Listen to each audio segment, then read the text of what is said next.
Hi YouTube, this is Yusuf, presenting you the daily space weather news. I was planning on doing this in the evening, but something major happened tonight, and I want to check that out with you. So let's get into it.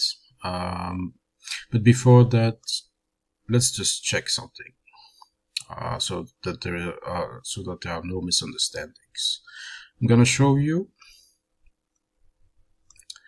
Actually, it's already here. Yes, over here. The solar wind. Before I get to that major event, which is absolutely insane in intensity. And strangely enough, it happens when the data happens to be missing. Because, wait, let me see. 12, 13, let's just pick one day. This is gonna be easier.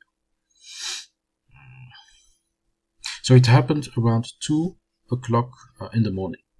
And you see the data is missing. Conveniently missing. So I can't tell you was there an impact or not. I can only look at this and guess that it isn't solar wind, because these blips over here show that the solar wind didn't change. So let's take a look. This is the magnetosphere, and as you can see, the timestamp is 2 in the morning. And I will go frame by frame so that we can see and enlarge this.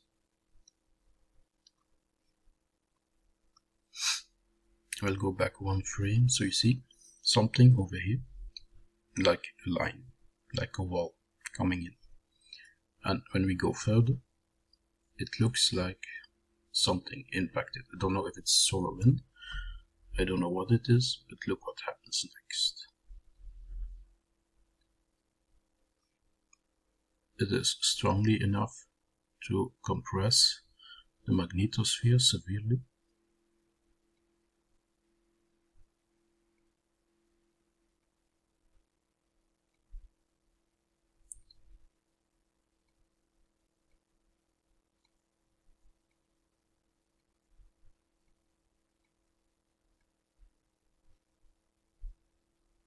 And then it ends.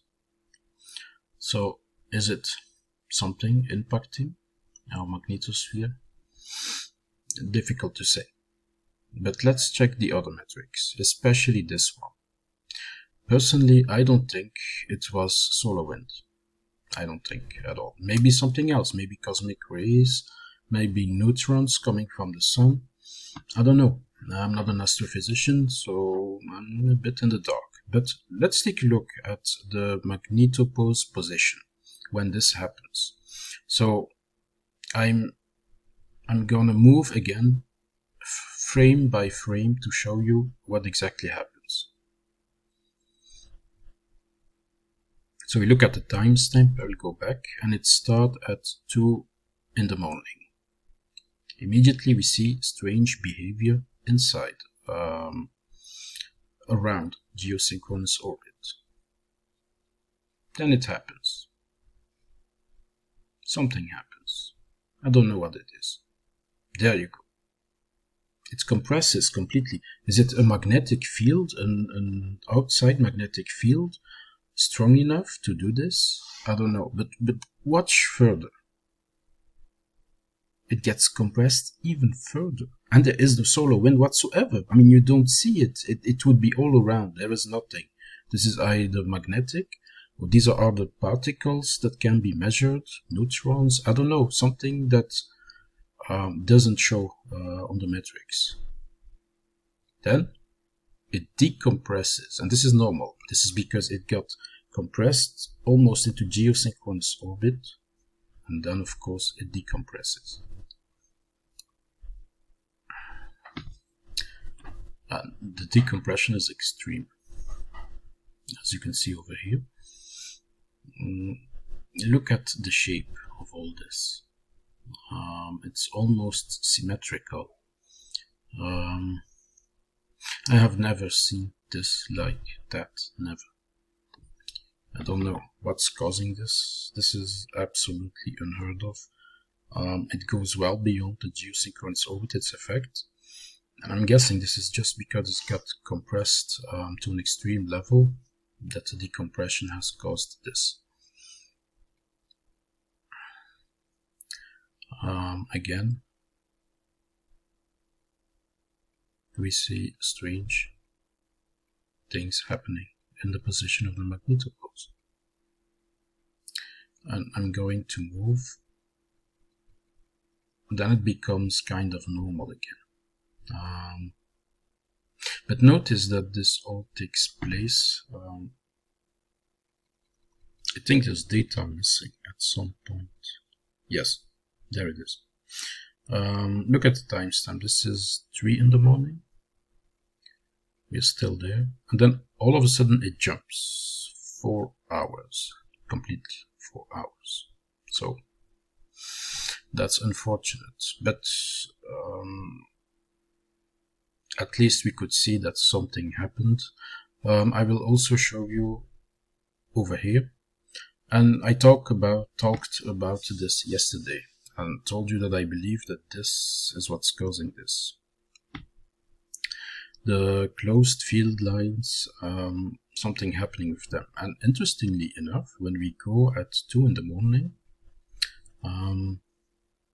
it jumps when it happens, because it happens at exactly 2 in the morning, and then look, 24 minutes, a jump of 24 minutes. So, is this on purpose? Is this just loss of data? I don't know.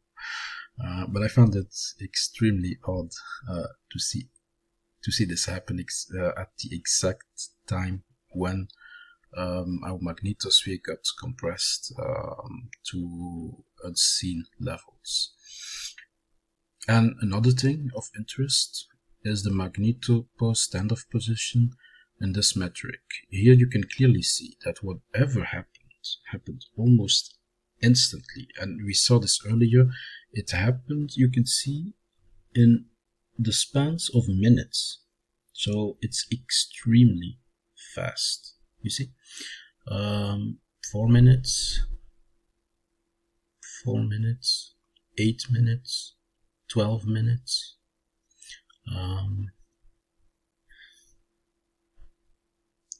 60 minutes, 20 minutes.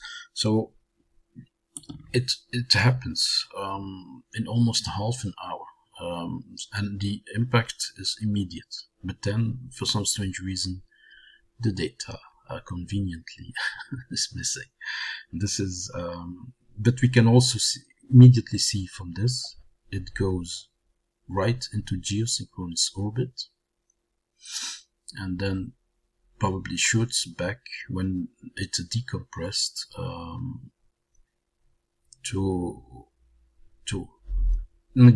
these are extremes, and they happen almost at the same time. So it was a severe event, and then the data is missing, so I can show you further. But I'm glad we could actually see it on this particular tool, because here you can clearly see what's happening. Don't know what it is, but I'm glad we can see it completely happening. It's a shame that whenever this happens, there is immediately data missing. Hey, that's the way it is, I think. I believe this always like this. Whenever something happens, immediately after, data is conveniently missing. It can be helped. So I'm going to show you this one more time. Here it happens. This is the start. It gets compressed immediately in the span of 4 minutes or so. It goes well inside geosynchronous orbit, and then compresses even further, still well within geosynchronous orbit. But let me see the compression. 20 minutes. Oh yeah, so in 4 minutes, this happens extremely fast. Within the span of a few minutes, it got into geosynchronous orbit and left to be expanding to the outermost position. This happened very quickly, and I think that's the reason why it's so extreme. And I don't think this is caused by solar wind. I don't think. This is entirely something else. So there you have it. And this video is becoming lengthy. Let me know what you think about it. Leave a message if you like. I just wanted to share this quickly because it's a major event, and I believe you have the right to see this. So before I end this video, let's go quickly over a few headlines from the watchers. 2 things which I found interesting. Rare earthquakes detected near Mount Taranaki. Why is this interesting? Because apparently the last eruption of this volcano took place at the 18th century. So whenever something happens like this is always interesting to know.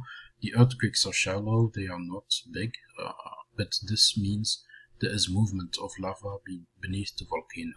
It's still alive and kicking. I will leave a link below in the description box if you want to read this entire text article. Next, again at the watchers, there's an asteroid flyby, 0.1 lunar distance. This is not going to impact. It's impossible. It's too far away. But nevertheless, the thing I find actually cool is that there is an animation where you can actually see it. So if you're interested in this, I will leave a link below, and don't hesitate to read this article and check the animation. This is it for today. I will try to make another video in the evening, and we'll leave it at that. Thanks for watching. Hit the like button if you liked my video, and don't forget to subscribe. And I guess I see you next. Bye everyone.